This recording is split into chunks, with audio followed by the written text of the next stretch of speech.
I call the Liberal Democrat spokesperson, Vicky Slade. Thank you, Madam Deputy Speaker. And I refer the House to my register of interest as a member of BCP Council. Local government was brought to its knees under the last Conservative government, with funding slashed and responsibilities piled on its depleted and exhausted workforce. And I want to thank the workforce of local government at this time and wish them a happy Christmas. I and my local Liberal Democrat colleagues welcome the move for multi-year settlements, something that we've long called for, and the funding announced today for homelessness prevention. I agree with the Deputy Prime Minister and the Minister that we must eliminate the use of B&B, especially for families at Christmas. And I also welcome the consultation announced around changing our funding formula, as listening to our local leaders is absolutely crucial. However, we remain really concerned about the removal of the Rural Services Grant, which suggests that the government really don't understand the nature of rural communities, including the difficulties of providing services over sometimes vast areas and the needs of issues like subsidising public transport and identifying hidden poverty, often amongst much older populations, that actually cost an awful lot to fund.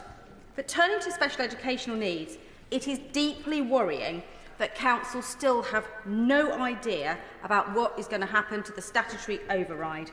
And I'd like to ask him how they're supposed to set their budgets in February without this certainty, especially those like Bournemouth, Christchurch and Poole that may literally run out of money.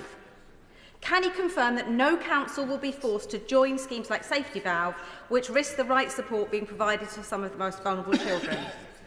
But the impact on social care as we go into winter is of greatest concern.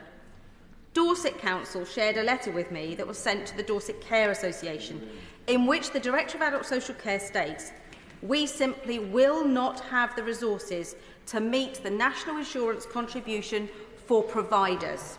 And indeed, a written question the Minister gave me said that only direct National Insurance costs would be covered.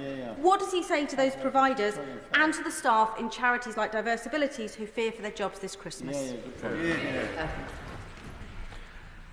Well, I mean, it's important that we have a debate on government finance based on the numbers.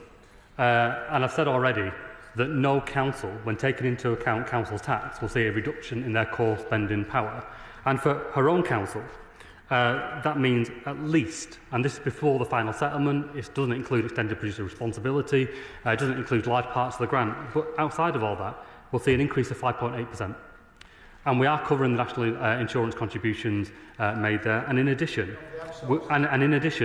we are funding an extra £880 million through the social care grant. So we've heard representations through the sector, but we're not saying that all this will fix everything today. It can't. You know, we're less than 6 months into the new government and we've got 14 years to reconcile. And I hope she doesn't mind, but I am going to remind her that a number of those 14 years were under the coalition government. And what we really miss there, that we're now trying to make up, is that if we take away that community preventative services that we all know make the big difference, not just in terms of cost but outcomes, then we end up paying at the back end anyway, but actually more and more for worse outcomes. And the cruelty is, the moment that they had in government, except it was quite short, but that moment in government was the time when we should have invested in reform and prevention. And that time wasn't taken, the opportunity was missed, and it's now 14 years later that we're having to reconcile that and fix the system from the ground up, and we will do that.